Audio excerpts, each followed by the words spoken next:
Good morning बच्चों। आज मैं आपको 12वीं क्लास BA यानी कि वाणिज्य संचालन में पाठ 4 व्यवस्था तंत्र में इसके पहले मैं आपको लुईस एलन द्वारा दी गई व्याख्या और महत्व के विषय में समझाई थी। आज मैं आपको लुईस एलन के अधिकार सौंपने के मूल तत्व के विषय में समझाऊंगी। अधिकार सौंपने के मूल तत्व। लुईस एलन अधिकार सौंपने के विषय में बताते हुए कहते हैं कि अधिकार सौंपना ये अन्य व्यक्तियों की अधिकार और दायित्व सौंपकर प्रभावशाली दिखाने के लिए उत्तरदायित्व की स्थापना करता है। अधिकार सौंपने के विषय में बताते हैं कि अधिकार सौंपने से क्या होता है, अन्य व्यक्तियों को अधिकार और दायित्व सौंपकर वो प्रभावशाली दिखाने का ये एक तरीका है। उनके कथनानुसार अधिकार सौंपने को निम्न तत्वों का समावेश किया गया है। उनके कथन के अनुसार अधिकार जो सौंपना है उसको 3 भागों में विभाजित किया गया है। पहला है दायित्व सौंपना, दूसरा है अधिकार सौंपना, तीसरा है उत्तरदायित्व का सर्जन। वैसे दायित्व, अधिकार सौंपना और उत्तरदायित्व रूपी तीनों पायों का महत्व एक समान है। ये तीनों तत्व स्वतंत्र होने के बावजूद परस्पर जुड़े हुए हैं, जिनके संतुलन से ही कार्यक्षम व्यवस्था तंत्र का ढांचा रचा जा सकता है। पहला है दायित्व सौंपना। दायित्व उच्च अधिकारियों द्वारा किसी कार्य के लिए विभाजित किया गया कर्तव्य है। दायित्व क्या है? उच्च अधिकारियों के द्वारा किसी भी कार्य को विभाजित यानी अलग करने के लिए किया गया ये कर्तव्य है। कोई निश्चित कार्य को पूर्ण करने के लिए यदि कार्य सौंपना आवश्यक हो तो वह दायित्व है। अगर किसी कार्य को निश्चित समय को पूर्ण करना है तो उसको अधिकार सौंपना है तो उसको दायित्व कहते हैं। दायित्व के कारण आदेश देने वाले और अधीनस्थ के संबंध स्थापित होते हैं। दायित्व के कारण क्या होता है? आदेश देने वाले और अधीनस्थ यानी आदेश देने वाले और आदेश स्वीकार करने वालों के बीच में संबंध स्थापित होता है, क्योंकि अधीनस्थ आदेश देने वाले द्वारा सौंपे गए सभी कर्तव्यों का पालन करने वाला है। जैसे कि अधीनस्थ का हमेशा उसके उच्च अधिकारी के प्रति दायित्व रहेगा ही। जैसे अधीनस्थ का क्या है? उसके उच्च अधिकारी के प्रति हमेशा दायित्व बना रहता है। अधिकार और दायित्व के विषय में यह स्पष्टता आवश्यक है कि जब किसी कार्य के संबंध में दायित्व बांटा जाए तब उस संबंधी अधिकार उस व्यक्ति को देना आवश्यक होता है। देखो, अधिकार और दायित्व के विषय में एक स्पष्टता आवश्यक है। जब किसी कार्य के संबंध में दायित्व को बांटा जाए तो उसको उस संबंधी अधिकार भी देना आवश्यक होता है।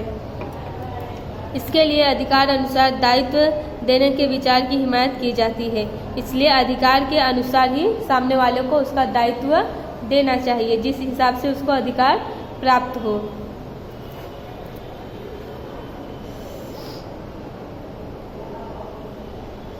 इसके लिए अधिकार के अनुसार दायित्व देने के विचार की हिमायत की जाती है। यदि दायित्व के प्रमाण में अधिक अधिकार दिए जाए तो उसका दुरुपयोग होने की संभावना रहता है। देखो, आपके पास कार्य कम है, उसका अधिकार आपके पास ज़्यादा है, तो क्या होता है? तो उसका दुरुपयोग होने लगता है।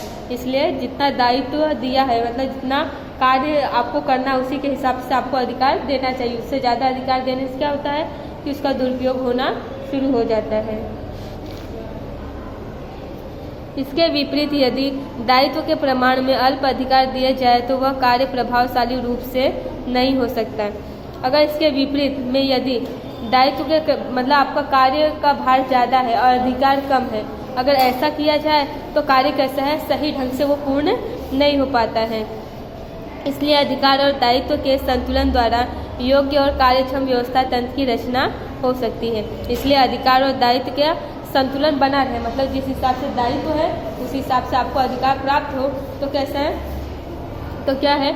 कार्यक्षम व्यवस्था तंत्र की रचना होना एकदम आसान हो जाता है। दूसरा है अधिकार सौंपना। अधिकार एक ऐसा हक है जिसके द्वारा अन्य से काम लिया जा सकता है। संचालकों की ओर से सहायकों को जो कार्य सौंपे गए हों उन्हें अच्छी तरह से पूर्ण करने के लिए आवश्यक अधिकार देने चाहिए। संचालक जो सहायक को अपने तरफ से कार्य देते हैं उसको पूर्ण करने के लिए उनको सहायकों को अधिकार देना आवश्यक होता है। अधिकार सौंपना उच्च से निम्न स्तर की ओर होता है। अधिकार सौंपने के लिए उच्च से निम्न की स्तर तक होता है, जिसमें सामान्य रूप से निर्णय लेने और आदेश देने का अधिकार दिया जाता है। जिसमें सामान्य रूप से क्या है, निर्णय लेने का और आदेश देने का अधिकार दिया जाता है। अधिकार सौंपना विविध विषयों के लिए हो सकता है। अधिकार सौंपने का कार्य विविध विषयों में किया जाता है, जैसे कि मार्केटिंग मैनेजर को उसके विभाग में आवश्यक खर्च करने का अधिकार। जैसे मार्केटिंग का मैनेजर रहता है, उसके विभाग में कितना खर्च हो रहा है कितना नहीं, उसको आदेश या उसका अधिकार देंगे तभी वो अपने हिसाब से वो मार्केटिंग कर सकता है। कर्मचारी नियुक्ति का अधिकार, यानी वो कर्मचारी को उसके लायकात बुद्धि कौशल्य के हिसाब से उसकी नियुक्ति करना। दंडात्मक कदम उठाने का अधिकार दिया जाता है। अगर मान लो कर्मचारी से कोई गलती हो जा रही है तो उसको किस प्रकार का दंड दिया जाना चाहिए, ये सब अधिकार उनको देना जरूरी है। तीसरा है उत्तरदायित्व का सर्जन।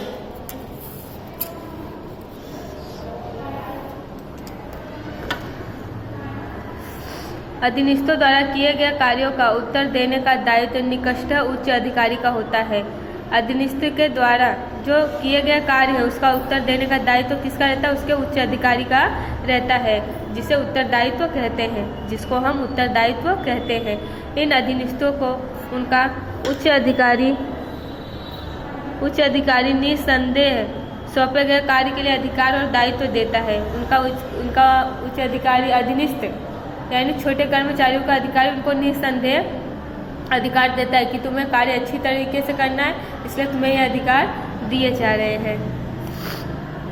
इसके बावजूद उस कार्य के अंतिम परिणाम के लिए अधिकारी ही उत्तरदायित्व होता है। फिर भी उस कार्य का अंतिम परिणाम चाहे जो हो, उसका दायित्व किसके ऊपर रहता है, अधिकारी के ऊपर रहता है।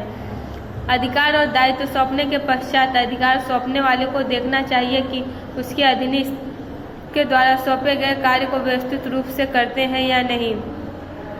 अधीनस्थों को सौंपे गए कार्य के परिणाम के बारे में उच्च अधिकारी अपने उत्तरदायित्व से मुक्त नहीं हो सकता।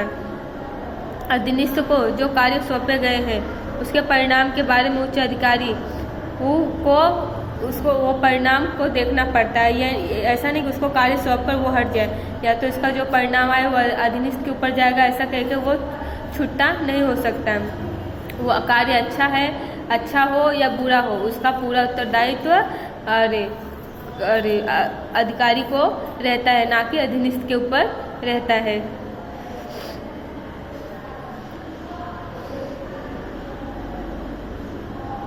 उत्तरदायित्व निम्न से उच्च स्तर की ओर होता है। उत्तरदायित्व कैसे, निम्न स्तर से उच्च स्तर, मतलब छोटे अधिकारी से बड़े अधिकारी के ऊपर तक रहता है। उत्तरदायित्व को सौंपा नहीं जा सकता है, मतलब उत्तरदायित्व जो है उसको सौंपा नहीं जा सकता। उदाहरण के रूप में बच्चों, हिसाब अधिकारी द्वारा हिसाब लिखने का दायित्व अकाउंटेंट को सौंपा जाता है। जिसे हिसाब करने वाला अधिकारी हो, अगर उसको उत्तरदायित्व देना है तो किसको देगा, वो जो हिसाब लिखने वाला अकाउंटेंट होता है उसको वो अधिकार सौंपेगा, क्योंकि वो कार्य करने में वो पूर्ण रूप से सक्षम रहता है। परंतु हिसाब सही है या नहीं यह जांचना और भूल या गड़बड़ संबंधी उत्तर देने का उत्तरदायित्व हिसाबी अधिकारी का रहता है। लेकिन ये हिसाब सही है या गलत, देखो सौंपने का कार्य किसने किया, अधिकारी ने किया। किसको दिया, हिसाब लिखने वाले अकाउंटेंट को दिया कि ये कार्य आपको करना है। अब यह कार्य सही है या नहीं ये जांचना किसका काम है, हिसाब देने वाले अधिकारी का है। परंतु हिसाब सही है या नहीं यह जांचना, मतलब उसका चेक करना, और भूल या गड़बड़ उसमें जो गलतियां हैं ये सब, इन सब का उत्तर देने का उत्तरदायित्व तो किसके पास रहता है, हिसाबी अधिकारी का ही होगा। भले से उसका कार्य उसके नीचे का अकाउंटेंट भले ही किया हो, ना कि हिसाब लिखने वाले अकाउंटेंट का होता है। यह उत्तरदायित्व तो किसका रहता है, हिसाबी अधिकारी का होता है। तो बच्चों आज का वीडियो यहीं पूरा होता है। आज हम लुईस एलन द्वारा दिए गए 3 अधिकारों के विषय में जाने। पहला था दायित्व सौंपना, दूसरा था अधिकार सौंपना और तीसरा था उत्तरदायित्व का सर्जन। बच्चों धन्यवाद।